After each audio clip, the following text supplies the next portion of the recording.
ഏവർക്കും നമസ്കാരം. ഞാൻ ഇന്നിവിടെ പറയാൻ പോകുന്നത് ദുർഗാദേവിയുടെ ഒരു കഥയാണ്. ശാക്തേയ സമ്പ്രദായം അനുസരിച്ച് ആദ്യ പരാശക്തിയുടെ ഒരു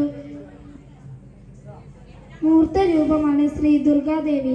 ശൈവ വിശ്വാസം അനുസരിച്ച് ശ്രീ പരമശിവ പത്നിയായ ശ്രീ പാർവതിയുടെ പൂർണ്ണ രൂപമാണ് ശ്രീ ദുർഗാദേവി.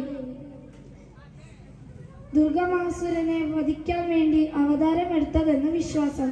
ശ്രീ മഹിഷാസുരമർദിനിയായും ആരാധിക്കപ്പെടുന്നു. സ്കന്ദപുരാണം അനുസരിച്ച് ശ്രീ പാർവതി ദേവിയാണ് മഹിഷാസുരനെ വധിച്ചത്. 16 കൈകളുള്ളതും സിംഹത്തിന്റെ പുറത്ത് സഞ്ചരിക്കുന്നതും ശക്തിയുടെ പ്രതീകമായാണ് കണക്കാക്കപ്പെടുന്നത്.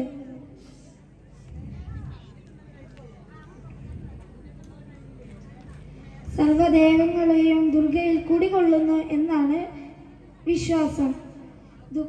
ദുഃഖനാശിനിയും ദുർഗതി പ്രശ്മിനിയുമായാണ് ശ്രീ ദുർഗയെ കണക്കാക്കപ്പെടുന്നത്. ശ്രീ ദുർഗയിൽ